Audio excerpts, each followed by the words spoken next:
আমাদের প্রধানমন্ত্রী শেখ হাসিনাও কিন্তু এই ফিলিস্তিনের যুদ্ধ নিয়ে বেশ সোচ্চার ছিলেন এবং তিনি কিন্তু আন্তর্জাতিক পর্যায়ে গিয়েও এটা নিয়ে প্রতিবাদ করেছেন। জাতিসংঘের মতো ক্যাবিনেটে গিয়েও কিন্তু প্রধানমন্ত্রী শেখ হাসিনা এই ফিলিস্তিনিদের পক্ষে কথা বলেছেন, ইসরায়েলের এই যুদ্ধনীতি পরিহারের আহ্বান জানিয়েছিলেন। চলেন সেই ফুটেজটা একটু দেখে আসি।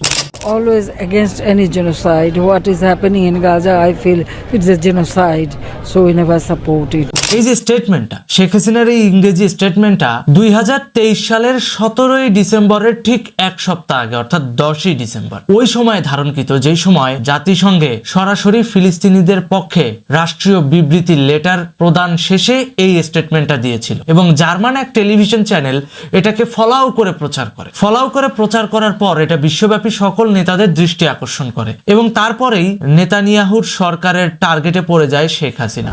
বাংলাদেশের প্রধানমন্ত্রিত্ব পদে যে শেখ হাসিনা দাপটের সঙ্গে 15 বছর রাজত্ব করে গেছেন, সেই শেখ হাসিনাকে উৎখাত করার জন্য ইহুদিরা ফান্ডিং করা শুরু করে। আর এই যে আমাদের দেশেরই ভিপি নূর, আমাদের দেশেরই মোসাদের এজেন্ট, ইভেন বিএনপি মোসাদের এজেন্ট যারা বাংলাদেশে কাজ করে তারা তো আছে, সাথে বিএনপি, ভিপি নূর এবং কিছু বাম দালালের বাচ্চারা যারা রাজনৈতিক ছত্রছায়ায় ইন্টারন্যাশনাল দালালি করে, এরা পয়সা খেয়ে শেখ হাসিনার বিরুদ্ধে ষড়যন্ত্র করা শুরু করে। এর মধ্যে ডেভিড বার্গম্যানও আছে, যে কিনা প্র্যাকটিক্যাল ফ্যাক্ট অ্যানালাইসিস করে নিউজ করতো ঠিকই, কিন্তু এটার পেছনে যে এই মেটাকুলাসলি ডিজাইন করা প্ল্যানটা বাস্তবায়ন হচ্ছে, এই জিনিসটা সামনে আনতো না। যার ফলে কি হতো, শেখ হাসিনা বারবার মব ট্রায়াল এবং গুজবের শিকার হতো। আর আপনারা জানেন, একটা মিথ্যা কথা 100 বার যখন বারবার রিপিট করা হয়, একবার না একবার মানুষের খটকা লাগে, কি রে এই কথাটা বারবার আসতেছে, তার মানে নিশ্চয়ই লোকটা এরকম। এবং বাংলাদেশের সাধারণ মানুষের মনে এই ক্যাম্পেইনটা ঢুকিয়ে দেওয়া হয়েছে। বাংলাদেশে ফ্যাসিস্ট নামক শব্দটা এমন ভাবে প্রমোট করেছে এই ইহুদির গোষ্ঠীরা, আমার দেশের জনগণই আমার দেশের এই প্রধানমন্ত্রীর পেছনে তাকে হত্যা করার জন্য তার গণভবনে হামলা চালিয়েছে।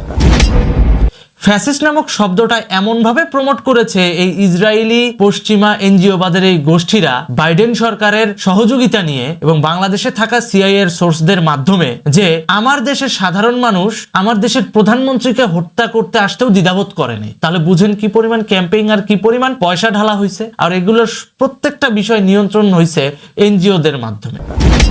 হ্যাঁ, বিভিন্ন এনজিও যারা পশ্চিমা থেকে ফান্ড নিয়ে বাংলাদেশে কার্যক্রম পরিচালনা করে, দেখা যায় হিউম্যান রাইটস এর কার্যক্রম করতেছে, মানবিক কার্যক্রম করতেছে, কিন্তু ব্যাকগ্রাউন্ডে এই যে ইহুদিদের কাছ থেকে পশ্চিমাদের কাছ থেকে টাকা এনে এরা যে বাংলাদেশে ঢালতেছে, এদের ব্যাকগ্রাউন্ডে উদ্দেশ্যটা থাকে ভিন্ন, যাতে ওদের যুদ্ধের ব্যবসাটা দীর্ঘদিন চালিয়ে যাওয়া যায়, ওদের ফিলিস্তিনের ইসরায়েলের যুদ্ধটা দীর্ঘদিন বাঁচিয়ে রাখা যায়। আর এটাকে বন্ধ করার জন্য এই শেখ হাসিনা ইন্টারন্যাশনাল পর্যায়ে স্টেটমেন্ট দিচ্ছে, ও তো একটা 56,000 বর্গ মাইলের প্রধানমন্ত্রী, ওরে উৎখাত করতে কি করা লাগবে, ঢালো টাকা বাংলাদেশে। এবং সেটাই হয়েছে, আমার দেশের প্রধানমন্ত্রীর পেছনে আমার দেশের মানুষকেই লাগিয়ে দিয়েছে মেটাকুলাসলি প্ল্যান ডিজাইন করে। কারণ আমার দেশের প্রধানমন্ত্রী ফিলিস্তিনিদের পক্ষে কথা বলেছে। আপনি দেখবেন ফিলিস্তিনের ইস্যু আসলে ভিপি নূর চুপ থাকে, বিএনপি চুপ থাকে, এই মামুনুল হকদের মতো মাওলানাদেরকে টাকা দিয়ে নামানো হয়। ওই সময় ডিজিএফআই এনএসআই এর পয়সা খায়া এরা বাইতুল মোকাররমে ফিলিস্তিনের পক্ষে কথা বলেছে বাধ্য হয়ে, কারণ পয়সা পাইছে। এরা পয়সা ছাড়া কখনো ফিলিস্তিনের পক্ষে একটা ওয়ার্ডও বলে নাই, একটা শব্দও বলে নাই। যে সমস্ত হুজুরদেরকে টাকা দিয়ে মুসলিম গণহত্যার প্রতিবাদ করাইতে হয়, তাহলে ওই ধরনের হুজুর দিয়ে দিন শেষে কি হবে? কিছুই হবে না। শুধুমাত্র সামাজিক চাপ সৃষ্টি করার জন্য ওই সময় শেখ হাসিনার সরকার, যেহেতু তিনি কাউমি মাতা ছিলেন, সেহেতু তিনি এই মাওলানাদেরকে ব্যবহার করে তিনি ফিলিস্তিনের পক্ষে প্রতিবাদের জোয়ার তুলেছিলেন। এবং বাইতুল মোকাররমে ফিলিস্তিনের পক্ষে কিন্তু অনেক প্রতিবাদ মিছিল হয়েছে, অনেক মানববন্ধন হয়েছে। এটা কিন্তু শেখ হাসিনার আমলেই হয়েছে এবং শেখ হাসিনাই এটা করিয়েছে। কেন? যাতে যে ফিলিস্তিন আর ইসরায়েলের যুদ্ধ বন্ধ হয়, যেন একটা সামাজিক চাপ সৃষ্টি হয়, যাতে বিশ্ববাসীকে এটা বোঝানো যায় যে বাংলাদেশিরা ফিলিস্তিনের এই গণহত্যার বিরুদ্ধে সোচ্চার এবং বাঙালি সাধারণ মুসলিমরা চায় না ফিলিস্তিনে ইসরায়েলি বর্বরতা চলমান থাকুক। এবং আপনি খেয়াল করে দেখবেন, ডিসেম্বরের 10 তারিখে জাতিসংঘে শেখ হাসিনা ফিলিস্তিনিদের পক্ষে প্রতিবাদ লিপি দিয়ে আসার পর 17ই ডিসেম্বর বাংলাদেশে এসে জাতির উদ্দেশ্যে কি বলেছিলেন, তার সমাবেশে তিনি কি বক্তৃতাটা দিয়েছিলেন, চলেন শুনে আসি। আজকে আপনারা দেখেন প্যালেস্টাইনের উপরে কিরকম আক্রমণ হচ্ছে ইহুদিদের দ্বারা। হেব্রনে মসজিদে 60 জন মুসল্লিকে এই ইসরায়েলের লোকরা হত্যা করে। আমরা তার প্রতিবাদ করেছিলাম। পার্লামেন্টে আমরা রেজুলেশন আনার জন্য আমাদের বিরোধী দলের পক্ষ থেকে প্রস্তাব দিয়েছিলাম এবং সরকারি দলকে বলেছিলাম আপনারা এটা প্রতিবাদ করেন। তারা সে প্রতিবাদ করেনি, আমরা প্রতিবাদ করব সেটাও করতে দেবে না। সেই দিন আমরা পার্লামেন্ট থেকে বের হয়ে যাই, এবারে আমরা পদত্যাগ করি। এটাই হলো বাস্তবতা। আর আজকে আপনারা দেখেন, যখনই প্যালেস্টাইনের উপর আক্রমণ চলেছে, আমরা কিন্তু আমাদের পার্লামেন্টে রেজুলেশন নিয়েছি, এটাকে আমরা বিবৃতি দিয়েছি এবং পার্লামেন্টে আমরা আলোচনা করেছি। আমরা সবসময় প্যালেস্টাইনের ভাই বোনদের পক্ষে। আমরা একটা নীতি নিয়ে চলি, আমরা সবসময় নির্যাতিত মানুষের পাশে থাকি। আর ওদের চরিত্র হচ্ছে সাধারণ মানুষকে নির্যাতন করা, সেটাই প্রমাণ করে যাচ্ছে তারা। তো দেখলেন তো, এভাবেই শেখ হাসিনা ফিলিস্তিনের পক্ষে কাজ করেছে। আমার কথা ভাই, খালি মাঠে এসে গলাবাজি করলে তো হবে না, প্র্যাকটিক্যালি যেই জায়গায় প্রতিবাদ জানাইলে যুদ্ধ বন্ধ হবে সেই কাজ করতে হবে। এবং সেটা করতে যায় ইন্টারন্যাশনাল এই পশ্চিমা শত্রুদের টার্গেটে পড়ে গেছিল এই ব্যক্তি শেখ হাসিনা। যেহেতু তিনি ফিলিস্তিনি গণহত্যা নিয়ে কথা বলেছেন, সেহেতু তার মুখ বন্ধ করার জন্য তাকেই গণহত্যাকারী বানাতে এই ইহুদিরা টাকা ঢালছে, এই পশ্চিমা বাইডেন প্রশাসন টাকা ঢালছে, এই নেতানিয়াহুর সরকারেরা মেটাকুলাসলি ডিজাইন করে শেখ হাসিনাকে গণহত্যাকারী বানাইছে এনজিওবাদের দোসরদের মাধ্যমে। আর এই টোটাল কর্মযোগ্য বাস্তবায়ন হয়েছে খোদ ইউনূসের মাধ্যমে আমাদের বাংলাদেশে। আর আমরা সাধারণ জনগণ কি করছি? আমার দেশের লিডারকেই মারতে গেছি। কার বুদ্ধিতে, কার উস্কানিতে? এই এনজিওবাদের এই গোষ্ঠীর মেটাকুলাসলি ডিজাইন করা প্ল্যানের অংশ বাস্তবায়ন করতে যায়, তাই না? আপনি খেয়াল করে দেখেন, আজকে যখন ফিলিস্তিনে উৎসব হয়, আজকে যখন ফিলিস্তিনে মানে আনন্দ উৎসব হয় এই যুদ্ধবিরতিতে, কত হাজার প্রাণ বেঁচে গেছে একবার খেয়াল করে দেখছেন? তো এটা কি শেখ হাসিনার একার কারণে হয়েছে? মোটেও না। এটা ওই যে বিশ্ব নেতা যারা যুদ্ধ চায় না, সেই সমস্ত বিশ্ব নেতাদের প্রচেষ্টাই হয়েছে, যার একটা ছোট্ট অংশ ছিল আমাদের দেশনেত্রী শেখ হাসিনা, এবং তাকেই মারতে গেছে এই যে মেটাকুলাসলি ডিজাইন করা এই এনজিওবাদের এই গোষ্ঠীরা। এবং তাদেরকে সাপোর্ট দিছি আমরা বাঙালি জনতারা, যারা এতটা অকৃতজ্ঞ আমরা। অথচ আমরা এই যে ব্যাকগ্রাউন্ডে আন্তর্জাতিক রাজনীতির এই গুটিবাজিগুলো আমরা একটাবারও চিন্তাও করি নাই। এটাই বাস্তবতা, এটাই হইছে। এভাবেই আমার দেশে এক ঢিলে দুই পাখি মারার চিন্তা ভাবনা করছিল পশ্চিমা গোষ্ঠীরা। এক, লিডারশিপ খতম হয়ে যাবে, শেখ হাসিনার মতো লিডারশিপ আর থাকবে না। দ্বিতীয়ত, এখানে আমেরিকার রাজত্ব চলবে। হয়তো এই জন্যই সৃষ্টিকর্তা তাকে জিতাইছে। আমার দেশের সাধারণ জনতাকে শুধু এটুকুই বলতে চাই, ভাই, একটা লিডার তৈরি করতে অনেক বছর লেগে যায়, একটা শাসক তৈরি করতে অনেক বছর লেগে যায়। একটা দেশ পরিচালনা করা এত সহজ না। 32টা দল মিলা যখন বাংলাদেশ চালাইতে পারতেছেন না, তখন একটা নারী তার চৌকস বুদ্ধি দিয়া মিলে মিশে বিশ্ব নেতাদেরকে সাথে নিয়ে এই দেশটাকে পরিচালনা করছে। এবং বিগত 15 বছরে অর্থনীতি এত দূর নিয়ে আসছে, এমনি এমনি হয় নাই কিন্তু। 15 বছর কিন্তু তিনি আয়েশ করেন নাই। 15 বছর তিনি কিন্তু পরিশ্রম করছেন, খাটছেন, এই দেশের জন্য খাটছেন, কারণ দেশটা তার বাপের স্বপ্ন আছিল। আর আপনার আমার দুর্নীতি আর ব্যক্তিগত স্বার্থের জন্য আর উস্কানিতে পা দিয়ে লাফালাফি করার কারণে পুরো দেশ আজকে বিপদে। এই লিডারটা আজকে দেশের বাইরে, শুধুমাত্র নিরাপত্তার কারণে। আপনাদের জন্যই তো করেছিল। আজকে একটা মুচির ছেলেও কিন্তু ম্যাজিস্ট্রেট হওয়ার স্বপ্ন দেখে। আজকে একটা লেবারের ছেলে মেয়েও কিন্তু ডাক্তার হওয়ার স্বপ্ন দেখে। কেন? কারণ ওই যে মুচির ছেলে মুচি হবে, ওই ট্রেডিশন ভাঙ্গে দিয়া সবার জন্য শিক্ষার ব্যবস্থা করছিল। কিন্তু আপনারা গুজব, অপব্যাখ্যা দিয়ে ইহুদিদের কাছ থেকে পয়সা আইনা এই ব্যক্তি শেখ হাসিনাকে উৎখাত করার জন্য তার পেছনে লেগেছিলেন এবং 5ই আগস্টের সময় তার গণভবনে হামলা চালিয়েছিলেন। আজকের ভিডিওটা আমি তৈরি করছি এই কারণে, আপনাদের একটু বিবেক হওয়া দরকার, একটু বুদ্ধি হওয়া দরকার। অন্ততপক্ষে কিছুটা হলেও আজ পাবেন বিশ্ব রাজনীতিতে কোন জায়গায় ঠোকা দিলে সেটা রিফ্লেকশন বাংলাদেশে এসে পড়ে। প্যালেস্টাইনের জনগণ তারা যে অমানবিক কষ্টের মধ্যে দিয়ে জীবনযাপন করছে, সেখানে ইসরায়েলের আক্রমণের ফলে বিশেষ করে নারী, শিশু, তাদের উপরে হামলা। সবচেয়ে জঘন্য কাজ হচ্ছে যে আল আহলি আল আরাব ব্যাপটিস্ট হাসপাতাল, এই হাসপাতালে ওখানকার নারী, শিশু, মারা সন্তানদের নিয়ে মনে করেছিল এখানে বোধহয় নিরাপদ থাকবে। অনেকেই ওখানে আশ্রয় নিয়েছিল, আর চিকিৎসাধীন তো ছিলই।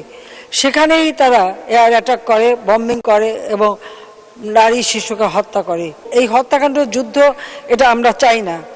আমরা ইতিমধ্যেই বাংলাদেশ থেকে মাননীয় স্পিকার, আমি ঔষধ, শুকনো খাবার এবং শিশুদের জন্য এবং নারীদের জন্য কিছু পণ্য সামগ্রী আমরা পাঠিয়েছি। সেখানে খাবার, ঔষধ কোনো কিছুই দিতে দিচ্ছে না, চারিদিকে ইসরায়েল বন্ধ করে রেখে দিয়েছে। এটা কোন ধরনের কথা? যে কোনো যুদ্ধে হাসপাতাল বা নারী শিশুদের উপরে এভাবে হামলা হয় না, কিন্তু আজকে তাদের খাদ্য পানি সবকিছু বন্ধ করে দিয়ে অমানবিক যন্ত্রণা দেওয়া হচ্ছে। এভাবেই নিরীহ ফিলিস্তিনিদের পক্ষে শেখ হাসিনা কথা বলেছিলেন এবং আমাদের দেশের বাইতুল মোকারমে যেই চামচারা ইসরায়েল ফিলিস্তিনি যুদ্ধ বন্ধের জন্য গলাবাজি করে না, মুসলিম লিডার, খিলাফত কায়েম, হ্যান ত্যান, তারা এখনো পর্যন্ত ওই যুদ্ধবাজ বাইডেন সরকারের পক্ষেই কিন্তু নাচানাচি করছে, এই শেখ হাসিনাকে উৎখাত করছে, এই বাংলাদেশে পাকিস্তানের এজেন্ডা বাস্তবায়ন করতেছে। কারণ আপনারা জানেন শেখ হাসিনার পতন হওয়ার পর সবার আগে বাইতুল মোকারমে মারামারি হয়েছে, ইমামকে সরায়া দাও, শেখ হাসিনার ফ্যাসিবাদী ট্যাগ লাগায়া জোরপূর্বক পদত্যাগ করানো হয়েছে। খেয়াল করে দেখবেন বাইতুল মোকারমের ইমাম খতিব পুরো সেটআপটাই কিন্তু শেখ হাসিনা চলে যাওয়ার পর চেঞ্জ করা হয়েছে। কেন? কারণ বাইতুল মোকারমের ওই ইমাম, ওই খতিবকে শেখ হাসিনা পন্থী ট্যাগ দিয়ে না সরাইলে এখানে ইহুদিদের পন্থী কোনো হুজুরকে বসানো যাবে না। বোঝা গেল?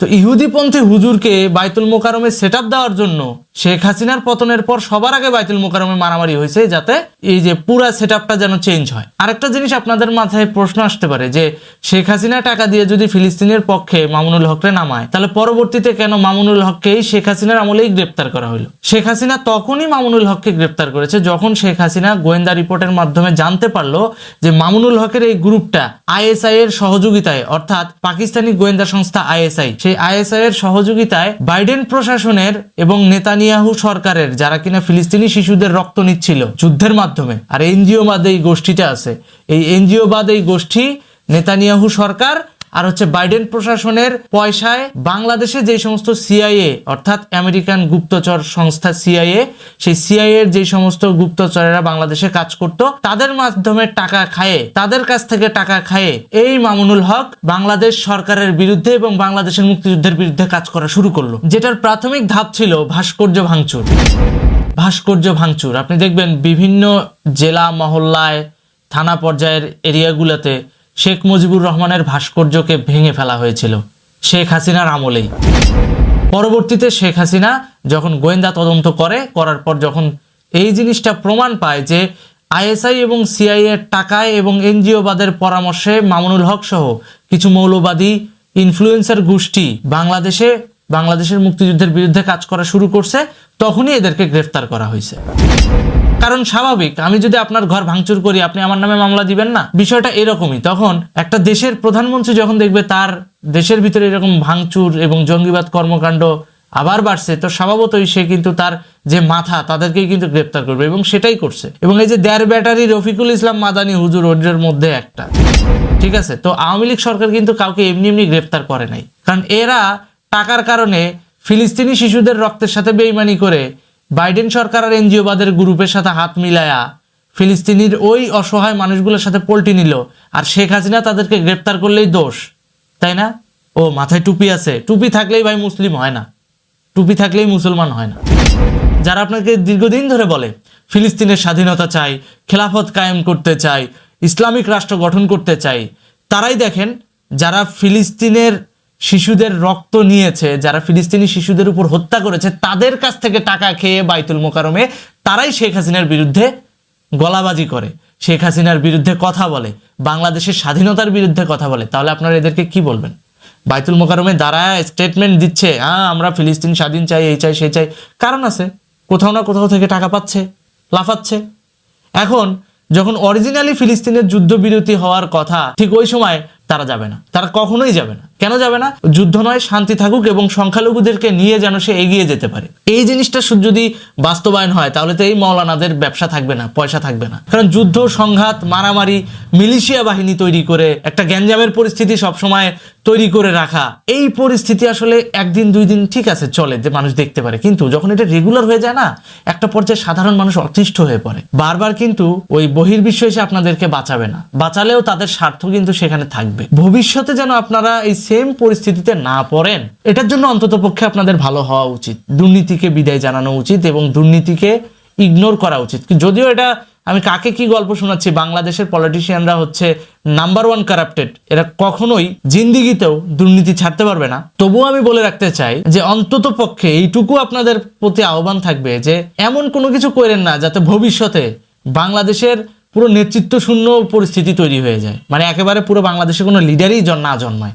কারণ কি, এই ধরনের দুর্নীতির কারণে অনেক মেধাবী মানুষজন কিন্তু বাংলাদেশে থাকে না, কিন্তু পরবর্তীতে এসে যে বাংলাদেশে আবার পুনর্বাসিত হবে তারও কোনো সুযোগ থাকে না। তো ভালো থাকবেন, সুস্থ থাকবেন।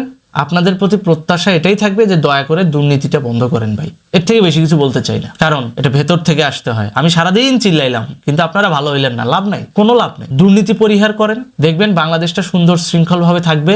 বাংলাদেশে কেউ মাথা তুলে দাঁড়াইতে পারবে না এই ধরনের জঙ্গিবাদী কর্মকাণ্ড যারা করে।